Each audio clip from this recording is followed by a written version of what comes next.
Hello, Amanpreet, am I audible? Good afternoon, ma'am. Very good afternoon. Aman, let us wait for other students also to come for few minutes and then I'll start the lecture, okay? Okay ma'am. Ma'am वैसे कल भी lecture हुआ था, कल भी नहीं आया था कोई, सिर्फ मैं और अल्पना थे। Okay, let us wait for few minutes, then I'll start up. Okay ma'am.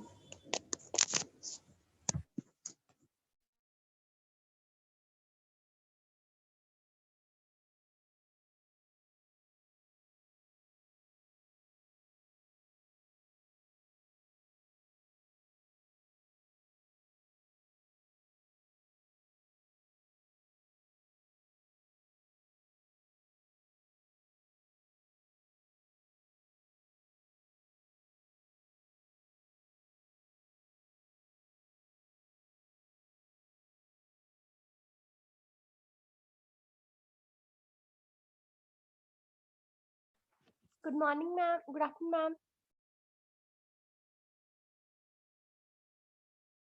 Very good afternoon.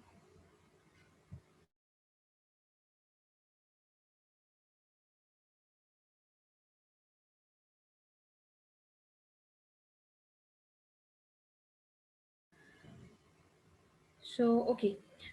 Today, the topic of the lecture would be the gastric analysis, which is the last unit which is left out of your syllabus. This is the third unit of the top of your syllabus. Okay. Do you guys have any other doubt in the any other unit of your syllabus?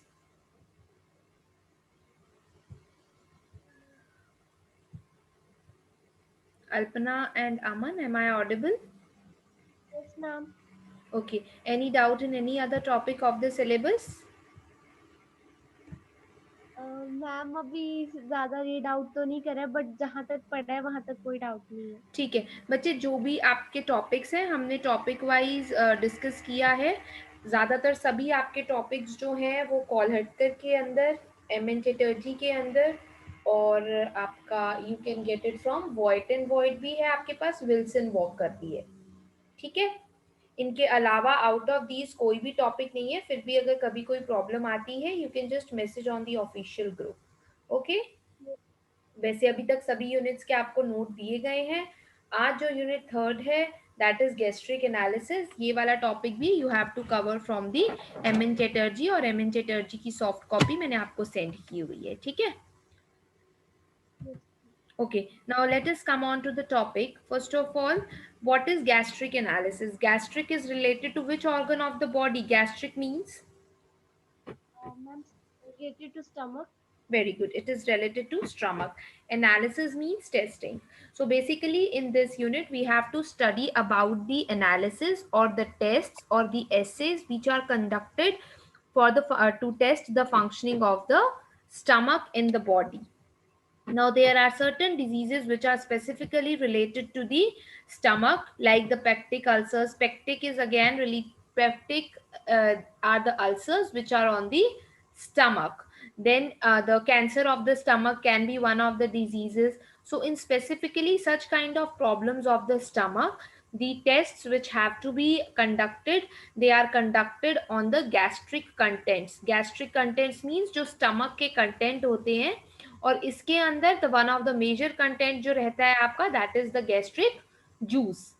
Okay, stomach secretes a juice which is known as gastric secretion के through it secretes a gastric juice, और gastric juice की testing को की जाती है to find out any problem in the stomach.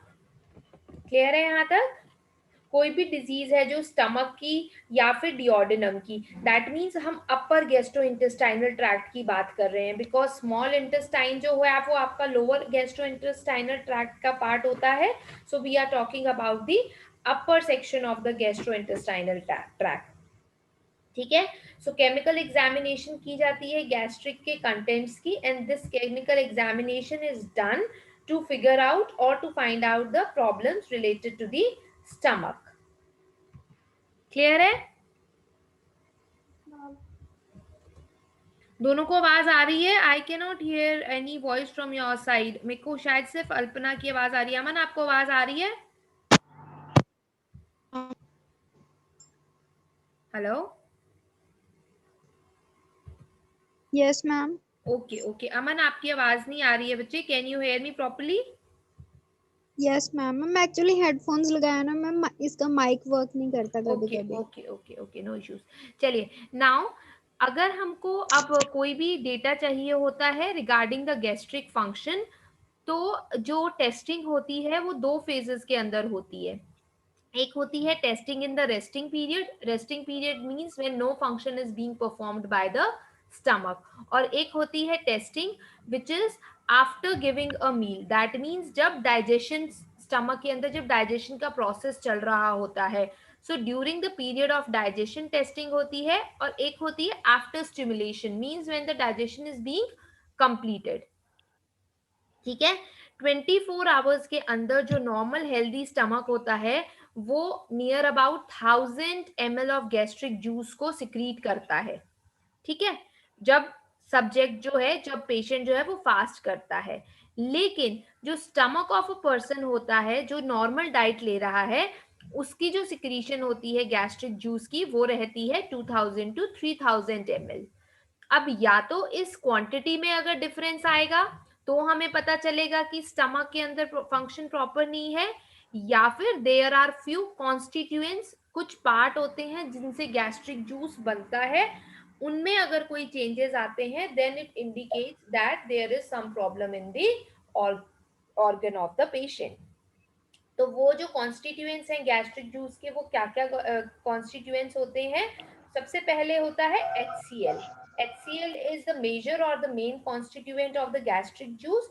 HCl जो होता है it is secreted by the parietal cells. Parietal cells stomach के अंदर होते हैं, वो सिक्रीट करते हैं HCl को। और एक होते हैं जाइमोजन सेल्स।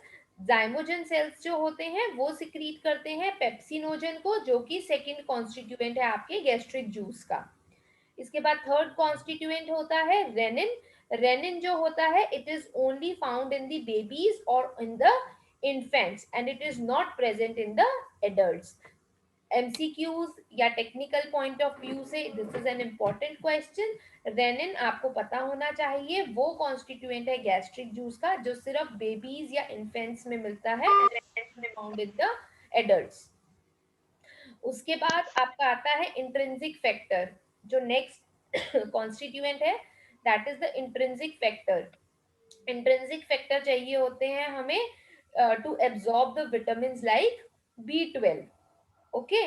और जो इसके अलावा जो दूसरे सेल्स प्रेजेंट होते हैं they produce the alkaline mucus. Alkaline mucus की रिक्वायरमेंट होती है। Alkaline means when the pH is more than 7, alkaline mucus की जरूरत होती है for the digestion of the food.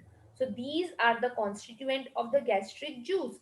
अगर इसके कॉन्स्टिट्यूएंट्स मतलब क्वालिटी में या क्वांटिटी जो हमने डिस्कस करी है उसमें वेरिएशन आती है, then it indicates some problem. अब ये जो गैस्ट्रिक एनालिसिस है ये क्यों किया जाता है, इसकी क्या इंपॉर्टेंस है? इट इज डन सबसे पहले for the diagnosis of the gastric ulcer. अगर किसी को स्टमक में प्रॉब्लम है तो चेक किया जाता है कि कहीं वो गैस्ट्रिक अल्सर तो नहीं है। Second, for the diagnosis of the pernicious anemia. Pernicious anemia means the one which is found in the stomach. तो अनीमिया को डायग्नोज करने के लिए इसको किया जाता है। उसके बाद पेप्टिक अल्सर्स की डायग्नोसिस के लिए इसको किया जाता है। Then gastric analysis is also useful for the presumptive diagnosis of एक प्रॉब्लम होती है या सिंड्रोम होता है जोलिंजर एलिसन।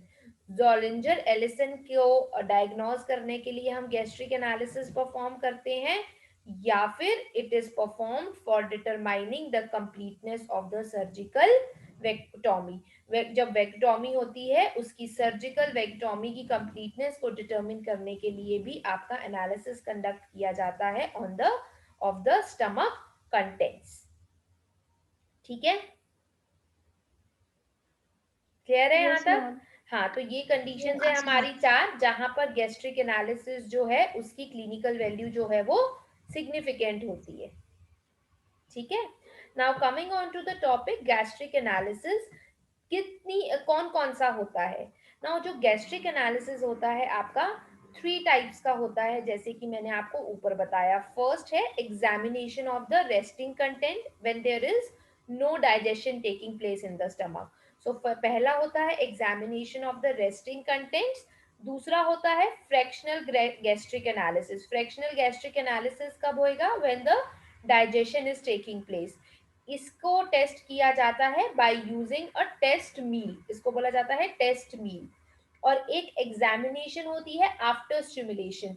आफ्टर स्टिमुलेशन जो एग्जामिनेशन होती है उसमें अल्कोहल स्टिमुलेशन चेक होता है, कफीन स्टिमुलेशन का टेस्ट होता है, हिस्टामिन स्टिमुलेशन का टेस्ट होता है, इंसुलिन स्टिमुलेशन का टेस्ट होता है, and then there is pentagastrin test.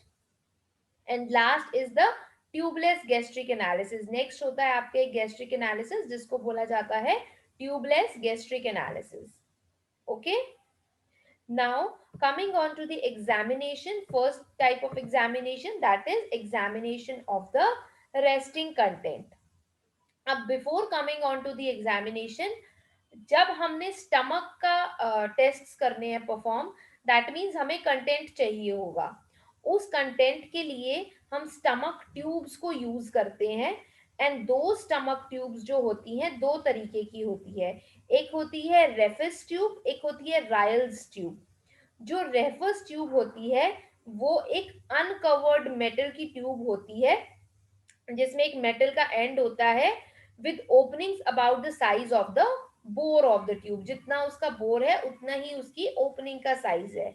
लेकिन जो दूसरी रायल्स ट्यूब होती है जो ज्यादातर यूज होती है, उसके ऊपर क्या होता है, it has a covered and. Okay, उस एंड के ऊपर स्मॉल वेट लगाया जाएगा मेटल्स का, फॉर एग्जांपल लेड का। और जो होल्स होते हैं जो ट्यूब के अंदर, उनका शॉर्ट डिस्टेंस होता है उस एंड से। रेफसिस ट्यूब में वो बराबर का होता है, रायल्स के अंदर वो कम होता है।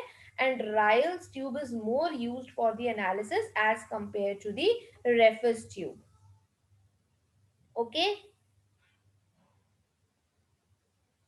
क्लियर है गर्ल्स? यस हाँ जी। Yes ma'am. सो नाउ अब हमने जो कंटेंट इकट्ठा करना है वो रायल्स ट्यूब से करना है। सो फर्स्ट तरीके के टेस्ट पे आ जाते हैं, that is the examination of the resting content. जो ट्यूब है उसको पास किया जाएगा to the stomach after a night's fast. पूरी नाइट जो होगा वो फास्ट करेगा पेशेंट। उसके बाद मॉर्निंग में द ट्यूब, ये रायल्स ट्यूब जो मैंने आपको बोला है, इसको पास किया जाता है। और जो स्टमक का कंटेंट जो भी प्रेजेंट होता है उसको कंप्लीटली खाली कर लिया जाता है। और उसके अंदर से वैल्यूएबल इंफॉर्मेशन जो है उस कंटेंट में से देखी जाती है। कौन कौन से फिजिकल और केमिकल करेक्टरिस्टिक्स होते हैं या इंपॉर्टेंट चीजें होती हैं जो देखी जाती हैं। सबसे पहला जो चीज आती है दैट इज द वॉल्यूम। ज्यादातर केसेस के अंदर नाइट फास्ट के बाद सिर्फ 20 to 50 ml of resting content ही मिलता है। ठीक है, अगर जो ये वॉल्यूम है, if it is greater than 100 to 120 ml, अगर 100 या 120 ml से ज्यादा वैल्यू आती है, ठीक है, दैट मीन्स कि there is some abnormality, there is some problem in the stomach, because normal जो value है after fast of the content should be around 20 to 50 ml only। 100 या 120 से ज्यादा आ रही है, that means कि कोई ना कोई स्टमक के अंदर कोई अल्सर या कोई कैंसर जैसी चीज प्रेजेंट है।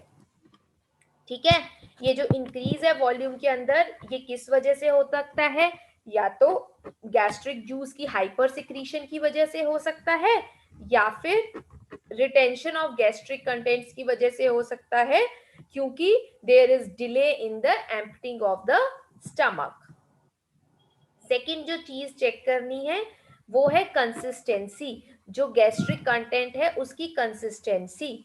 जो नॉर्मल रेस्टिंग गैस्ट्रिक जूस होता है, मैं रेस्टिंग की बात कर रही हूँ, बार बार बता रही हूँ, रेस्टिंग मीन्स जहां पर कोई डाइजेशन नहीं हो रही है, स्टमक के अंदर फंक्शन नहीं परफॉर्म हो रहा है। तो जो नॉर्मल रेस्टिंग गैस्ट्रिक जूस होता है वो फ्लूइड होता है। ठीक है, और उसके अंदर कोई फूड रेजिड्यूज नहीं होते, सॉलिड्स नहीं होते। ठीक है, लेकिन उसके अंदर स्मॉल अमाउंट ऑफ म्यूकस जरूर होता है। म्यूकस इज सेमी सॉलिड, तो म्यूकस प्रेजेंट होता है, लेकिन ज्यादातर इसकी कंसिस्टेंसी जो है फ्लूइड की फॉर्म में रहती है। अगर फूड रेजिड्यूज प्रेजेंट है then that means there is some abnormality। Third जो आपका करेक्टरिस्टिक फीचर होएगा वो आपने चेक करना होगा कलर। आधे से ज्यादा केसेस के अंदर जो नॉर्मल इंडिविजुअल्स होते हैं उनके गैस्ट्रिक रेजिडम का जो कलर है दैट इज क्लियर या वो कलरलेस होता है, ठीक है, या फिर स्लाइट येलो कलर होता है। ओके, अगर उसका कलर ब्राइट रेड या डार्क रेड या ब्राउन है, this is due to the presence of the blood या due to the presence of the altered blood. और अगर ब्लड प्रेजेंट है गैस्ट्रिक जूस के अंदर, that means there is some again some problem. तो colour से देख के भी आप बता सकते हैं whether the sample you have taken is normal और इट इज नॉट गुड और एबनॉर्मल। उसके बाद जो चेक हो सकती है चीज दैट इज बाइल। बाइल में be found occasionally but it is not of any particular significance. मिल सकता है लेकिन उसका कोई ज्यादा सिग्निफिकेंस नहीं होता as compare to the other characteristic. हाँ, लेकिन अगर बहुत ज्यादा बाइल प्रेजेंट है इंक्रीज क्वांटिटीज के अंदर, then that mean something is abnormal, जो कि रिजल्ट कर सकता है in the intestinal obstruction. Intestine के फंक्शनिंग के साथ वो बीच में it can cause a hurdle. जो नेक्स्ट आपका करेक्टर चेक होता है that is the blood. Normally आपका जो गैस्ट्रिक जूस का सैंपल होता है उसके अंदर ब्लड प्रेजेंट नहीं होना चाहिए। ओके, जो अगर ब्लड प्रेजेंट है then that means that could be traumatic, that could be dangerous. Clear है जी? Yes ma'am. तो अगर ब्लड है जो कि कुछ टाइम तक स्टमक के अंदर आके रह गया, वो यूजुअली ब्राउन या रेडिश ब्राउन कलर का हो जाता है। लेकिन मैंने आपको बताया गैस्ट्रिक जूस के अंदर जो है वो HCl प्रेजेंट होता है ना, क्योंकि रेड ब्लड सेल्स कई बार हिमेलाइज्ड हो जाते हैं और dark brown acid haematin form हो जाता है। So this problem indicates the presence of the gastric ulcers. मतलब अगर अल्सर है, अल्सर की वजह से ब्लड रिलीज होएगा, ब्लड जो है रेड ब्लड सेल्स की प्रेजेंस में हेमलाइज हो जाता है और वहां पर एक एसिड बन जाता है हिमेटिन का विच इज डेंजरस। ओके, और अगर ब्लीडिंग एसोसिएटेड है with the delayed emptying of the stomach, then blood जो होता है वो यूजुअली मिक्स हो जाता है फूड रेजिड्यूज के साथ, और वो फूड रेजिड्यूज जो होंगे वो डार्क ब्राउन कलर के अपीयर होंगे। ये वाली जनरली कंडीशन होती है गैस्ट्रिक कार्सिनोमा के अंदर। गैस्ट्रिक अल्सर के अंदर वो ब्लड के साथ मैच मिलता, HCl रेड ब्लड सेल्स के साथ हिमेलाइज होता है। अगर फूड के साथ हो रहा है, डार्क ब्राउन कलर के रेजिड्यूज है, that means there is presence of the gastric carcinoma. Okay, अगर गैस्ट्राइटिस है दैट मींस एसिडिटी प्रॉब्लम है, देन ओकेजनल ब्लीडिंग अकर हो सकती है। Okay, then next yes ma'am. जो चेक होती है चीज that is mucus. Normally mucus जो है वो बहुत स्मॉल अमाउंट के अंदर प्रेजेंट होता है, बट अगर इंक्रीज्ड म्यूकस है गैस्ट्राइटिस के अंदर, तो that means there is again the problem of gastric carcinoma.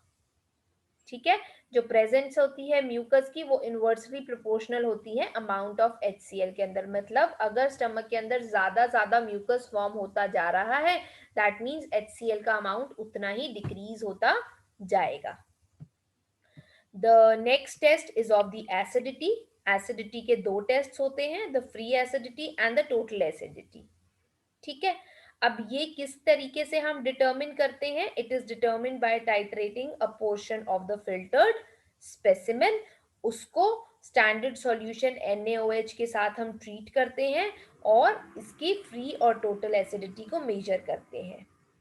दो इंडिकेटर्स को यूज किया जाता है। पहला होता है मिथाइल ऑरेंज। मिथाइल ऑरेंज का 0.1% एक्वस सॉल्यूशन यूज किया जाता है, या दूसरा होता है टॉपफर्स रिएजेंट। इन दोनों में से किसी एक को यूज किया जाता है और मेजर की जाती है पीएच फ्रॉम 2.9 टू 4.4। अगर चेंज होता है रेड टू येलो कलर के अंदर। ठीक है। इसके बाद इसको ट्रीट किया जाता है फिनॉल फिथैलिन के साथ, 1% सॉल्यूशन लेते हैं और 50% एथेनॉल के साथ। ओके, अगर इसकी पीएच हम किसके साथ मेजर इसकी पीएच मेजर करनी है 8.3 से 10 तक, मतलब एल्कलाइन मीडियम के अंदर, तो कलर चेंज हो जाएगा दोबारा येलो से रेड के अंदर। अगर नॉर्मल है तो हमने कैसे इंटरफेरेंस करनी है, अगर पेशेंट की बॉडी में फ्री एसिडिटी है तो जो फर्स्ट टाइट्रेशन होएगी पीएच 4 के ऊपर, वो जो है वो मेजर करती है amount of free HCl, that means free acidity को मेजर करती है।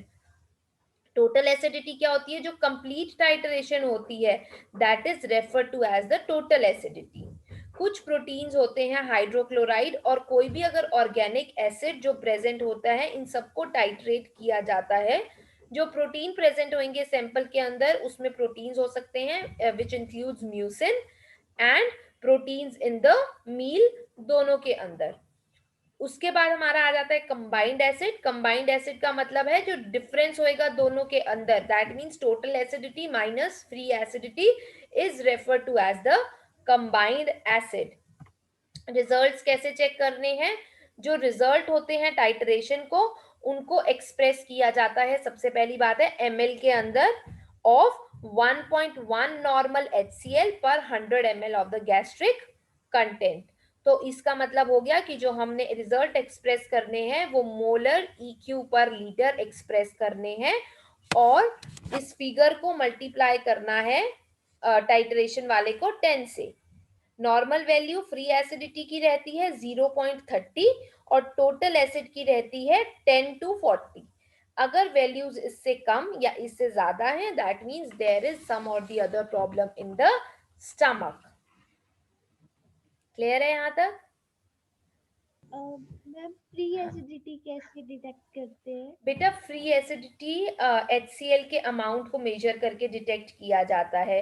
जब हमने pH 4 लिया है, अगर सैंपल जो है अपना कलर चेंज कर रहा है येलो से रेड पे, दैट मीन्स एसिडिक है आपका मीडियम।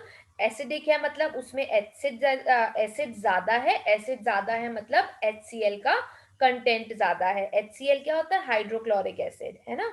HCl प्रेजेंट है, then that means जितना HCl प्रेजेंट है that is your free acidity। Yes ma'am. ठीक है, तो ये वाले आपके थे फैक्टर्स जिनको कि आप मेजर कर सकते हैं। दीज वर द 7 फैक्टर्स जो हमने पढ़े for testing the resting content. क्या क्या पढ़ा हमने, volume, consistency, colour, bile, blood, then mucus and then free and the total acidity.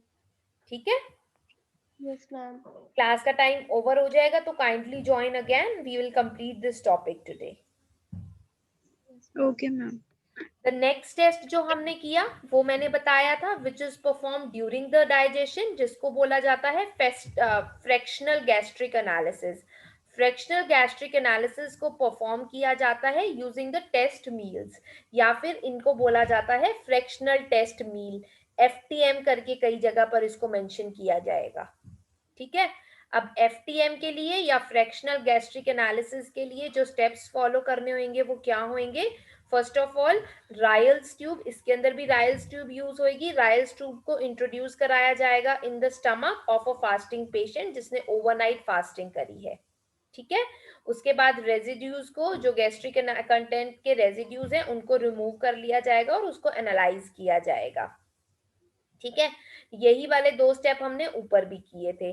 Third हो जाएगा इंजेक्शन ऑफ टेस्ट मील, हम उसको कुछ इंजेस्ट कराएंगे, पेशेंट को कुछ टेस्ट मील दिया जाएगा।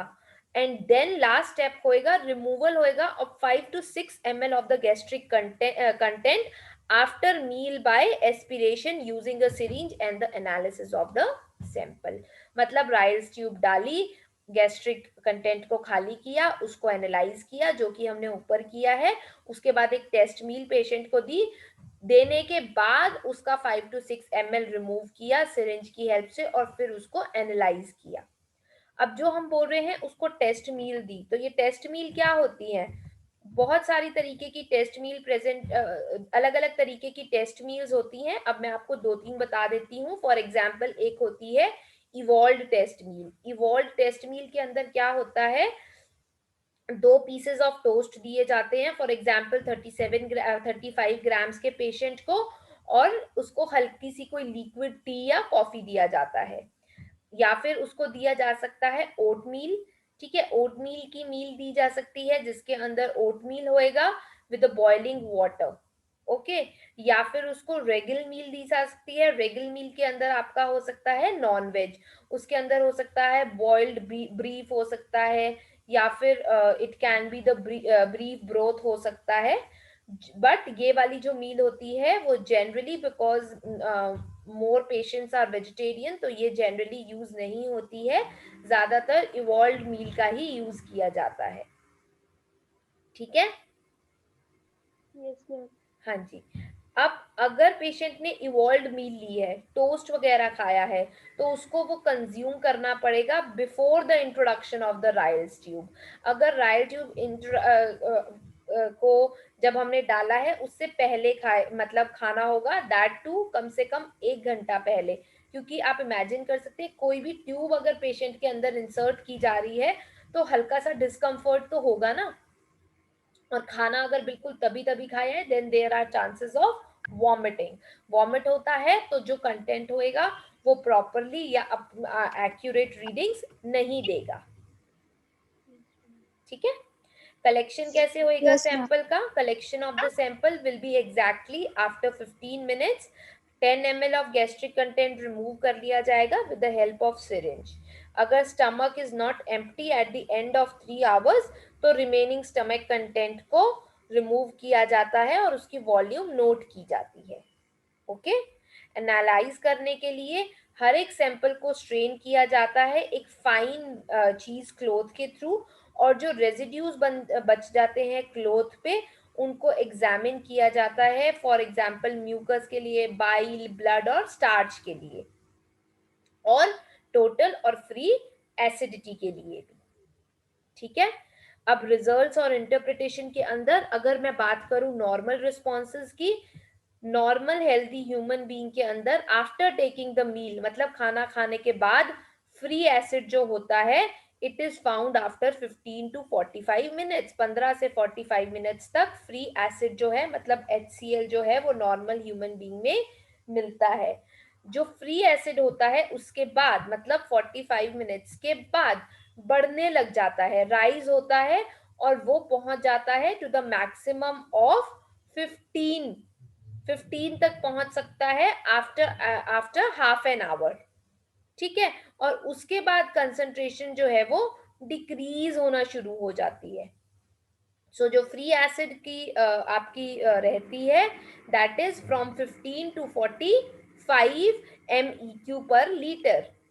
वो जो ये मैं बोल रही हूँ 15 to 45, 45 इज द मैक्सिमम। ठीक है जी, जो कि टोटल एसिड से अबाउट 10 यूनिट्स हायर है। तो ये अगर 45 है दैट मीन्स टोटल एसिड जो है वो रहता है 35 तक। ठीक है, अबाउट मतलब बहुत सारे ह्यूमन बींग्स का जो है इसी रेंज के अंदर आता है, लेकिन ध्यान रखना है जो आपका सैंपल है उसके अंदर ब्लड नहीं होना चाहिए। ठीक है, और बाइल भी बहुत नेग्लिजिबल अमाउंट में होना चाहिए। अगर ज्यादा अमाउंट में बाइल नजर आ रहा है, येलो पिगमेंट नजर आ रहा है, then that means the sample is abnormal, उसकी टेस्टिंग की जरूरत है। एबनॉर्मेलिटी का मतलब क्या है, किस किस तरीके की एबनॉर्मल रिस्पॉन्स मिल सकते हैं। फर्स्ट होती है हाइपर एसिडिटी। हाइपर एसिडिटी मतलब जब पेशेंट की बॉडी के अंदर फ्री एसिड जो है वो उसकी कंसेंट्रेशन बहुत हाई हो जाती है, बहुत ज्यादा हो जाती है, जो कि हमने नॉर्मल वाली डिस्कस की है उससे। This condition is refer to as hyper acidity, इसको बोला जाता है हाइपर एसिडिटी।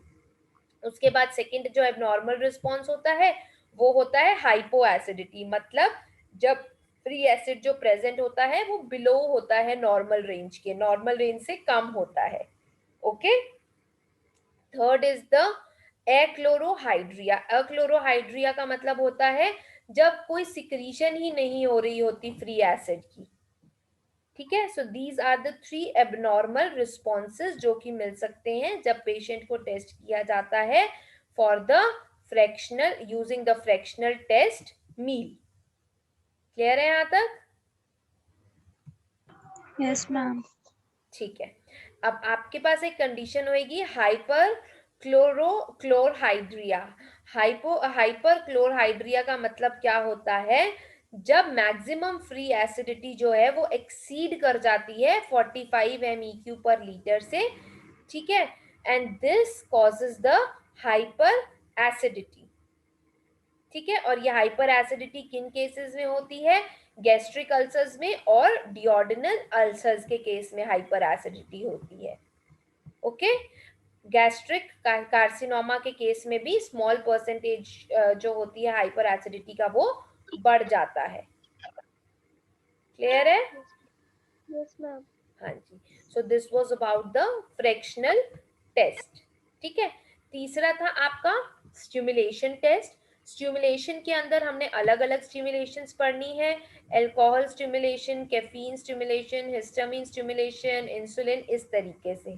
ठीक है, सबसे पहले स्टार्ट करते हैं अल्कोहल स्टिमुलेशन टेस्ट से। ये टेस्ट कब होते हैं? After stimulation, means after digestion. Okay, now after stimulation जो टेस्ट हो रहे हैं, ठीक है, तो वो आपके पास हो जाएगा। Girls, I am reminding you, if the time gets over kindly rejoin the class. आपका स्टिमुलेशन टेस्ट के अंदर सबसे पहले आएगा अल्कोहल स्टिमुलेशन। अल्कोहल स्टिमुलेशन के अंदर क्या होता है?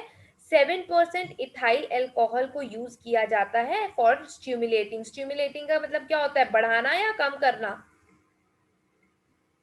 स्टिमुलेट मतलब मैम बढ़ाना। हाँ, स्टिमुलेट करना, किसी को प्रोसीड कराना, प्रोसेस कराना। तो 7% इथाइल अल्कोहल को यूज किया जाता है एक स्टिमुलेंट की फॉर्म में। किस चीज को स्टिमुलेट कराना है? गैस्ट्रिक की सिक्रीशन को। ठीक है, कि स्टमक जो है अपना फंक्शन करे, गैस्ट्रिक HCl को, गैस्ट्रिक जूस को सिक्रीट करे। तो क्योंकि स्टिमुलेंट अल्कोहल है, तो इसका मतलब हम किस चीज की स्टिमुलेशन कर रहे हैं? अल्कोहल स्टिमुलेशन कर रहे हैं। ठीक है, कैसे करेंगे? ओवरनाइट फास्ट के बाद राइल ट्यूब को पास किया जाएगा स्टमक के अंदर और कंटेंट को खाली कर लिया जाएगा।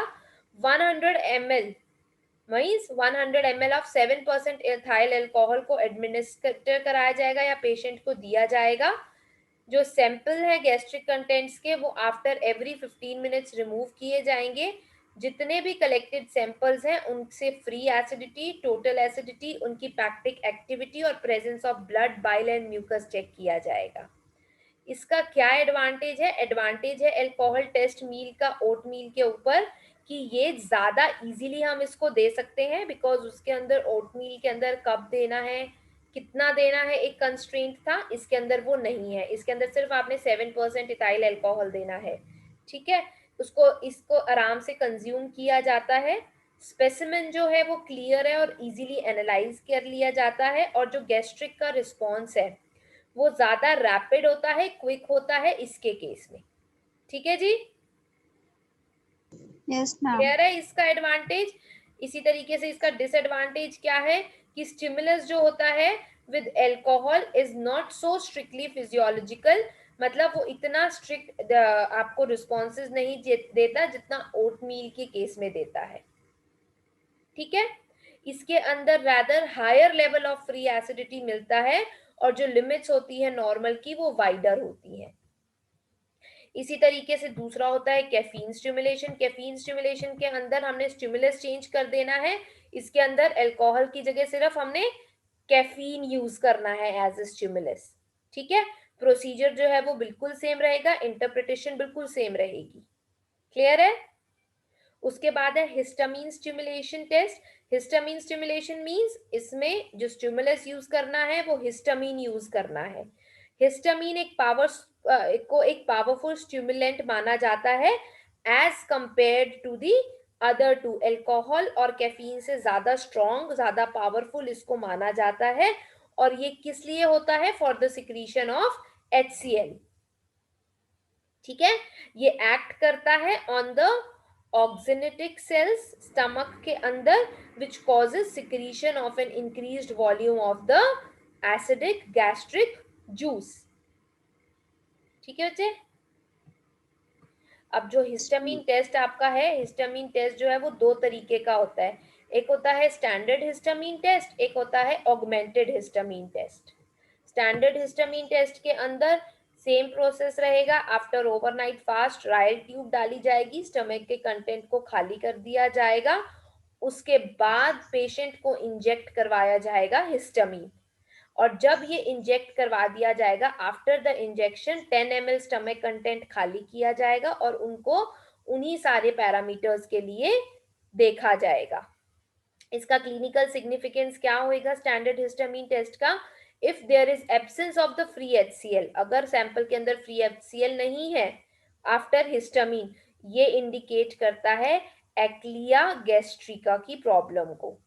ठीक है, ये होता है mostly in the cases of the duodenal ulcers. आप जो आपका स्टैंडर्ड हिस्टामीन टेस्ट होता है, इसको FTM फ्रैक्शनल टेस्ट मील के साथ कंबाइन भी करा सकते हैं, दोनों टेस्ट कर सकते हैं। ओके, अगर no free acid is found in the resting content in the FTM, then histamine can be given and standard test can be carried out. दूसरा होता है ऑगमेंटेड हिस्टामीन टेस्ट। ये ज्यादा पावरफुल स्टिमुलस है देन द ओरिजिनल वन और ज्यादा reliable result देता है। इसका डिसएडवांटेज क्या है? इसका डिसएडवांटेज सिर्फ ये है कि अगर larger doses of histamine use होती हैं तो वो कई बार सीवियर रिएक्शंस दिखाती हैं पेशेंट्स की बॉडी में, और उस केस के अंदर उनको एंटी हिस्टामिक इज गिवन। ठीक है, इस टेस्ट को दो यस मैम। पर्पसेस के लिए यूज किया जाता है। फर्स्ट इज द इनेबिलिटी, या तो हमने दिखाना है कि जो स्टमक है it is not able to secrete the acid जो कि प्रेजेंट होती है in the problems like anaemia. ठीक है, या फिर बहुत ज्यादा एसिड सिक्रीशन होना which is in the surgical problems like duodenal ulcers. इसके प्रोसीजर के लिए आपका रहेगा सबसे पहले ओवरनाइट फास्ट, उसके बाद राइल्स ट्यूब इंसर्ट करा के you have to empty the gastric contents. उसके बाद कलेक्ट करना है रेस्टिंग कंटेंट को आफ्टर एवरी 20 मिनट्स, 1 घंटे तक।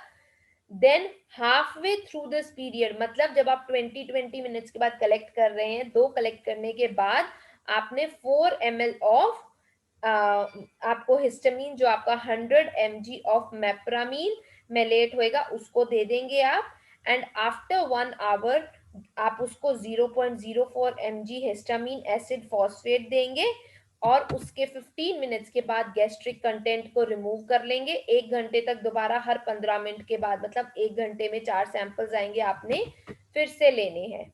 जो स्पेसिमेन ऑब्टेन्ड हुआ है रेस्टिंग कंटेंट का an hour pre histamine specimen and 320 post histamine, उन दोनों को टेस्ट कर लिया जाएगा। 2 तरीके के सैंपल्स आएंगे इसमें, एक तो टेस्टिंग वाला, एक हिस्टामिन देने के बाद वाला। ठीक है जी, क्लियर है यहाँ तक? Yes ma'am. Yes normal, ma'am. हाँ, इसकी क्लिनिकल सिग्निफिकेंस के अंदर नॉर्मल पर्सन के अंदर up to 100 MEQ per hour acid present होता है। ठीक है, प्री हिस्टामिन कंडीशन के अंदर। ओके, लेकिन अगर पेशेंट के अंदर परनीशियस एनीमिया है, so no free HCl is secreted even after giving this histamine, मतलब ऑगमेंटेड हिस्टामिन टेस्ट के बाद भी there will be no HCl। Okay, और डियोडेनल अल्सर्स के अंदर क्या होता है, हायर वैल्यू मिलती है। ओके, जो वैल्यू होएगी that would be exceeding 100 MEQ, जबकि नॉर्मल है 10 to 25। हायर वैल्यू मतलब कि कोई ना कोई प्रॉब्लम प्रेजेंट है। ठीक है जी, इसके बाद यस आपका मैम। सिर्फ लास्ट होएगा insulin stimulation test. Insulin stimulation test को हॉलैंडर टेस्ट भी बोला जाता है, हॉलैंडर्स टेस्ट बोला जाता है। ठीक है, इसके अंदर क्या होता है, जो हाइपोग्लाइसीमिया प्रोड्यूस्ड होता है by administration of the insulin as a stimulus, इसके अंदर जो स्टिमुलस यूज होएगा वो इंसुलिन होएगा। हॉलैंडर ने सजेस्ट किया था to be effective blood sugar must be brought below 50 mg per percent, whereas दूसरे वर्कर्स ने रिकमेंड किया था बिलो 45 mg। ओके, तो इसका भी आपका जो प्रोसीजर होएगा वो ऑलमोस्ट सिमिलर रहेगा जो आपने ऊपर किया है। ठीक है, आपने इसमें सिर्फ इंसुलिन देना होगा। ठीक है, क्लिनिकल सिग्निफिकेंस क्या रहेगा, जिन पेशेंट्स के अंदर डियोडिनल अल्सर्स हैं, ओके, उन पेशेंट्स के अंदर आपको ये कंडीशन मिलेगी। बिफोर ऑपरेशन एक मार्क्ड और प्रोलॉन्ग्ड आउटपुट एसिड रिस्पॉन्स मिलेगा टू द इंसुलिन, कंसंट्रेशन जो फ्री एसिड की है वो बढ़ जाएगी। जब एक सक्सेसफुल वेक्टोमी सर्जरी हो जाएगी, then there is no response to the insulin. अगर कौन से केसेस में, सिर्फ अगर आप इंसुलिन टेस्ट मील को यूज कर रहे हो या इंसुलिन स्टिमुलस को यूज कर रहे हो तो। ठीक है जी, क्लियर है? Yes ma'am. ये सभी जो हमने टेस्ट किए, ये हमने एक ट्यूब इंसर्ट करा के किए ना, सबके फर्स्ट स्टेप में राइल्स ट्यूब थी ना, ठीक है। Yes ma'am. एक दूसरे तरीके का गैस्ट्रिक एनालिसिस होता है जिसको बोलते हैं ट्यूबलेस गैस्ट्रिक एनालिसिस। इसके अंदर जो ये स्वेलोइंग है ट्यूब का, वो बड़ा अनप्लेजेंट सा होता है, क्योंकि कुछ भी पेशेंट की अंदर इंसर्ट करोगे तो उसको अनकंफर्टेबल होगा वो, है ना। तो इसकी जगह कुछ साइंटिस्ट्स ने इनिशियली सीगल और उसके को वर्कर्स ने एक रेजिन बनाया, क्विनिनियम का रेजिन बनाया, जिसको ओरली दिया जाता था